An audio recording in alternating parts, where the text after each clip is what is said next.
You're listening to the Jewish Entrepreneur Podcast with Debbie Sasson, episode 90. Welcome to the Jewish Entrepreneur Podcast. I'm your host, Debbie Sasson.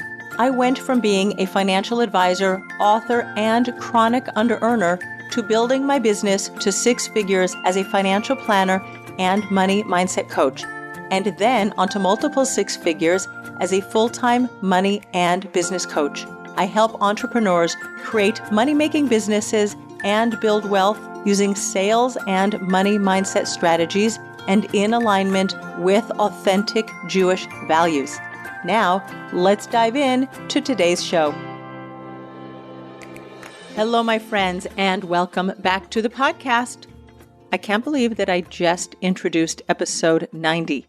Do you know what that means? That means that we are very close to 100. Here's what I want to tell you all. When I started this podcast nearly 2 years ago, recording 100 podcasts was something that was so far away in my mind. I remember seeing my friends, my coaching colleagues, other people who had podcasts celebrating when they got to their 100th episode, and it was so far away. And now I am 10 episodes away from also celebrating 100 episodes. And if there's any lesson that you take away from today's episode, and I hope there's more than one, but doing one step after another, just little habits, little actions that you compound over time really do create big results over time.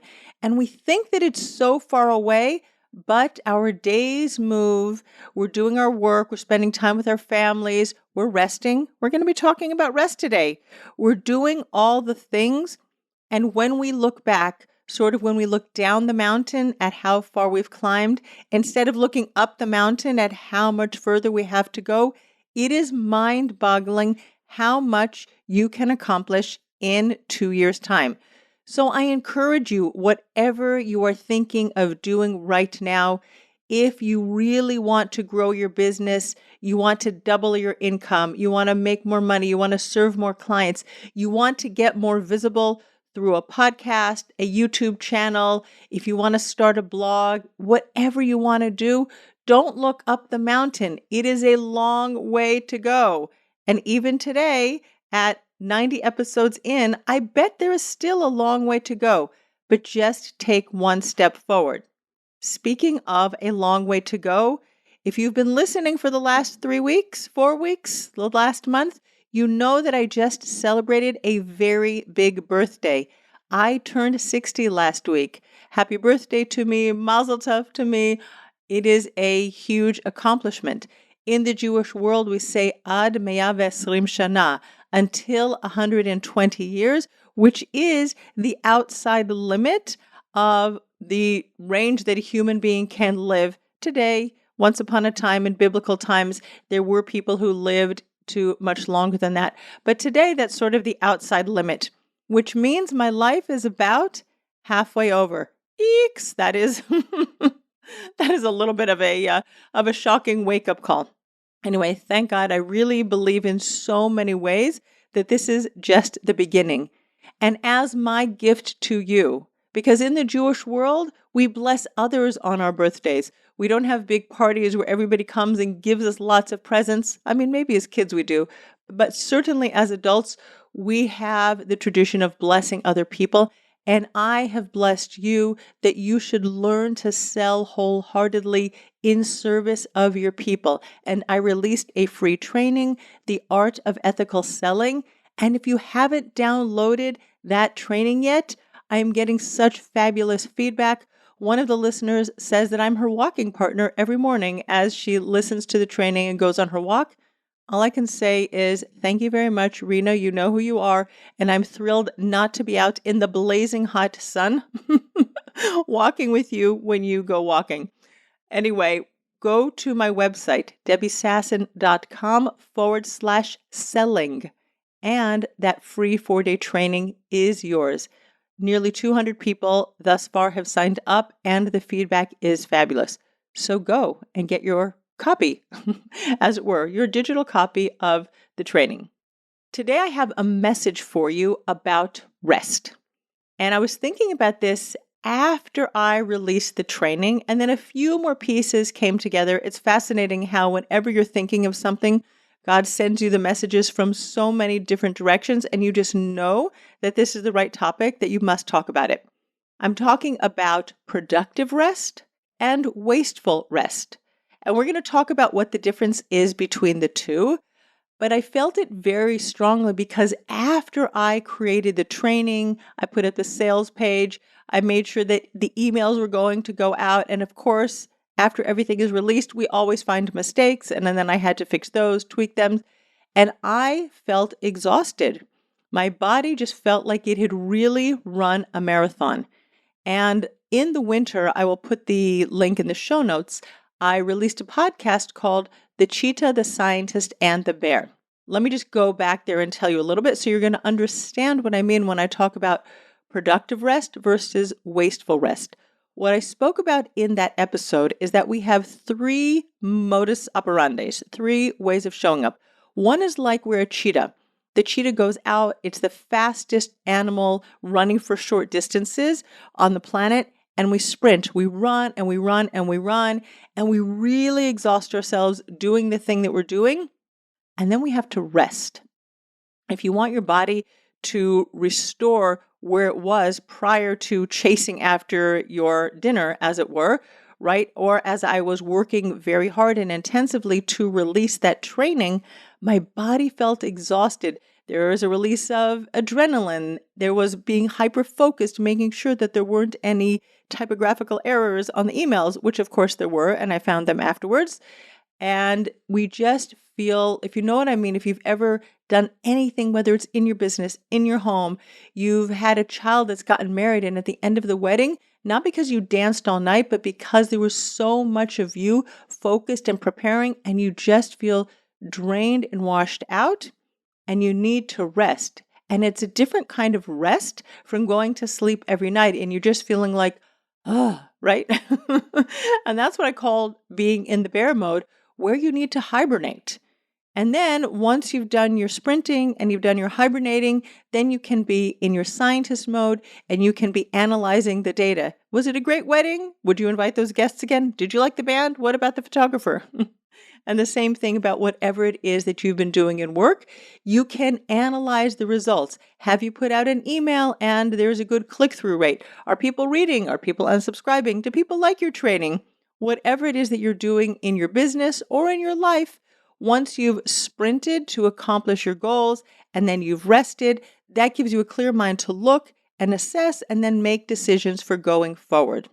So go back there. I'm going to talk more specifically about what we're doing when we're in that bear stage, that hibernation stage, or what we're going to call today productive rest versus wasteful rest. And before I go on, I just want to highlight that last week on the podcast, I talked about micro quitting on yourself. And I wanted to make sure that resting, as we're going to talk about today, is not the same as micro-quitting. Micro-quitting, you can go back, listen to episode 89, is when there are little ways that you give up on your goals, little ways that you procrastinate during the course of your day. Go back and listen to last week's episode. It was also very mind-blowing, and you want to learn from there. But if you're in that sprint phase and you have a goal, or even during your day-to-day and you have a to-do list, you don't want to go into rest mode because you'll probably end up in wasteful rest mode rather than productive rest mode, and you're not going to be using your time effectively. All right, so let's get into the main topic of today's episode.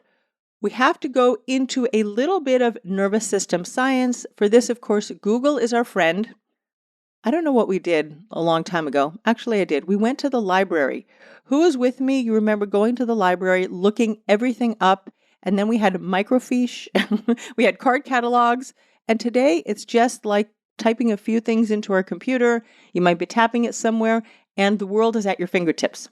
Each one of us has an autonomic nervous system. The autonomic nervous system controls specific body processes such as blood circulation, digestion, breathing, urination, heartbeat, body temperature, fluid balance, etc. The autonomic nervous system is named so because it works autonomously without your conscious effort. The primary function of your autonomic nervous system is homeostasis, meaning it is keeping you in a controlled environment and just maintaining your life processes. There are two types of the autonomic nervous system. We have the sympathetic autonomic nervous system and the parasympathetic autonomic nervous system. The sympathetic nervous system, we usually drop the A out of there. It is, I'm not even going to tell you where it is. That's what tells me in Google. We don't need to go there. The sympathetic nervous system prepares the body for the fight or flight response during any potential danger. Now, most of our times when you are sitting like I am in your home office, or maybe you go out to a hub and you work there, we don't think of ourselves in a fight or flight, like preparing for dangerous situation. But even think about it when you are meeting with a client over Zoom and you want to make sure that you say the right thing. Maybe there's going to be some negative feedback, right? Your body is a little bit on alert all the time. There is some part of you that is wary of what is happening and making sure that you're going to be answering correctly. And this can for sure happen when you are on a sales conversation with a potential client, is you're on alert for not being judged, for not being criticized, for not having the person say no.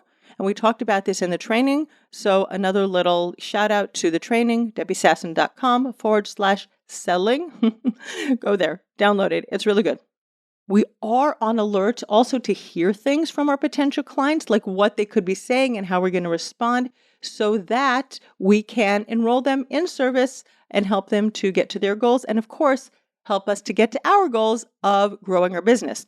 But we do have this, tingly awareness all the time, just in case. Do we need to react? Do we need to run? How do we need to respond? How do we keep ourselves safe? And it can even be happening when you're writing your emails, when you're writing social posts, when you're thinking about growing your business forward, raising your prices. There's a lot going on where we are really in that potential flight or fight response. And I was thinking about this, that always being prepared. When I was a mom of young children, which was many years ago, my little baby is also turning 16 this week. Happy birthday to my baby son, Ariel. But once upon a time, a long, long time ago, and if you're younger, you will definitely relate to this, I had little babies, and they were nursing babies. And I would go to sleep at night, and invariably at 2 or 3 or 4 or 5 in the morning, or all of the above, there would be that, wah, right, that baby crying. And all of a sudden you pop out of bed, you hear the baby crying, and you run to the baby. Because the natural thing for a parent to do, for a mom to do in particular, is to go and protect her child, to find that baby, to pick them up, nurse my baby. That's what I did, bottle feed your baby, or just pat their back, figure out what's bothering them. But we are wired to protect our young. And I always remember that whenever my husband would take the baby, it was always at 5 in the morning, sweetheart, I can't anymore, please take the baby. Usually on a Sabbath morning, on the Shabbat morning. And he would take the baby for 2 hours. It was the most restful sleep in the world because my ears were not perked, not listening out for that baby that I would have to go and protect and take care of. And I think that that's what I want to suggest about being in your sympathetic nervous system, even during your 9 to 5 days work. We're just always listening out, even your phone pinging in notifications. And that's part of what's giving us this frenetic energy in this 21st century where we are always on high alert. Maybe I'm going to miss a phone call or a WhatsApp or a something or other. And so we're operating so often in our sympathetic nervous system, that fight or flight response. The other way that we operate as human beings is being in your parasympathetic nervous system, where the parasympathetic nervous system is called rest and digest, right? That is where your body restores what it goes back to, going back to that homeostasis that we spoke about earlier, right? Your parasympathetic nervous system is different from your sympathetic nervous system. And in order for you to continue to operate in a most efficient way, your body does need rest. The problem that we have, or let's say the challenge that we have in the 21st century, in 2023, when I am recording this podcast, is that we spend way less time in our parasympathetic nervous systems. Once upon a time, before the invention of electricity, when it was dark outside, we went to sleep. And in the winter, in particular, when you think about that bear and the bear hibernating, the sun goes down earlier, the sun comes up later.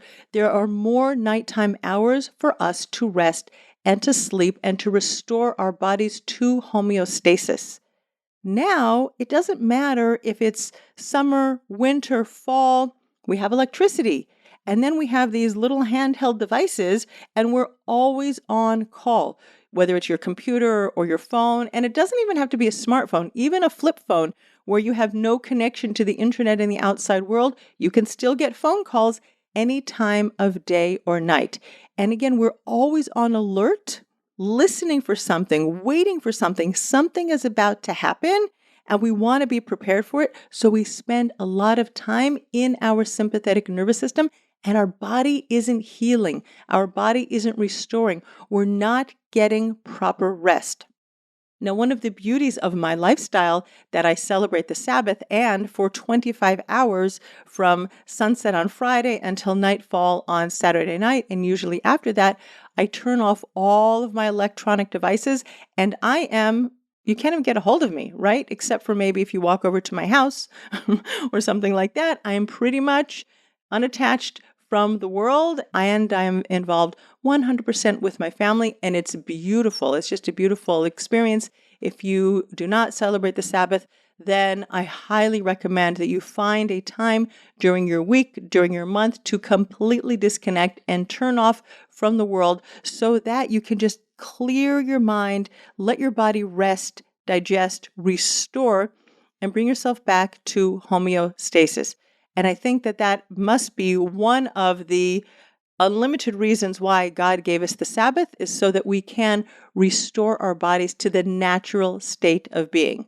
And in the Jewish world, we talk about the Sabbath being just a slice of Gan Eden, the Garden of Eden, where really everything is perfect in the way it's supposed to be.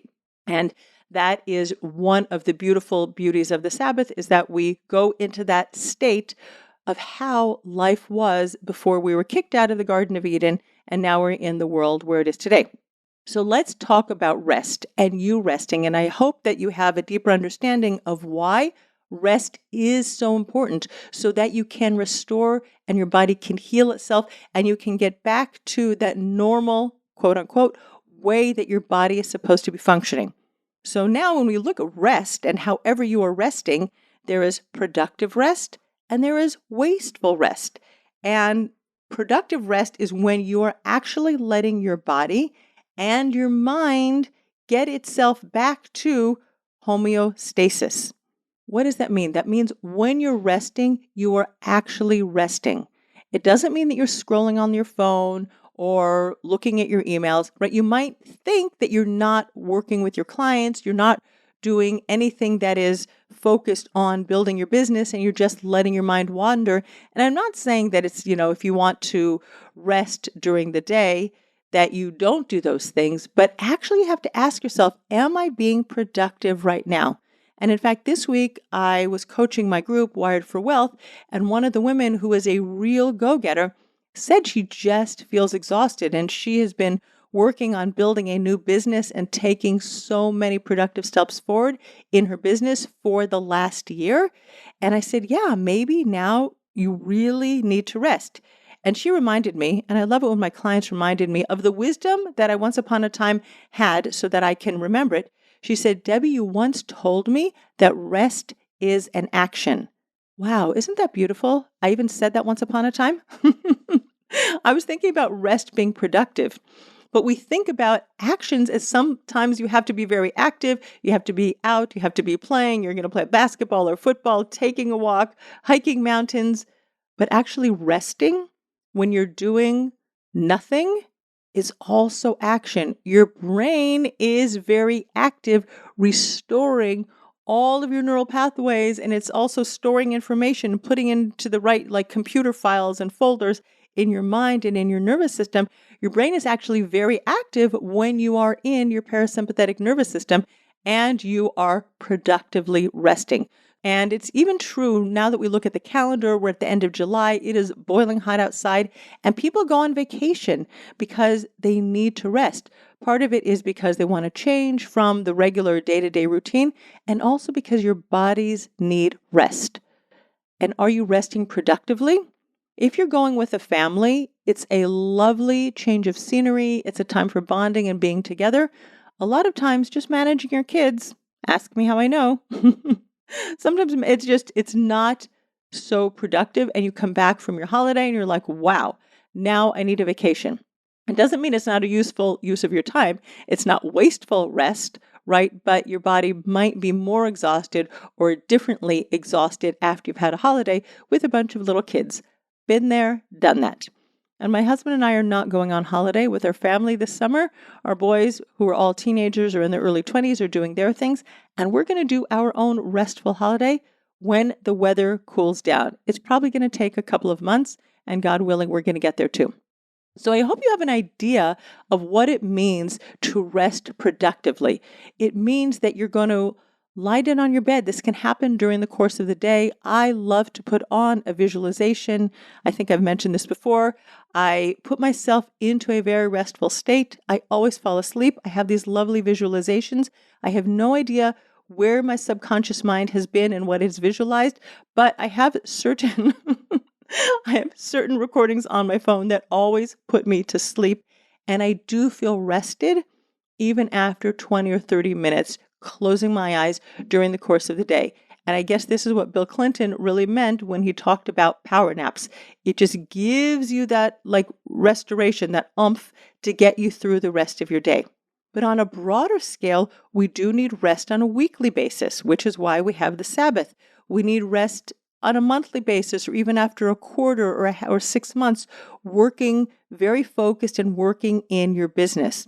And that's why it's important to take time off. And I was speaking with somebody this week who said she's going away in August for 2 weeks. She will be offline. Really well done for knowing what you need and what your body needs, what your family needs.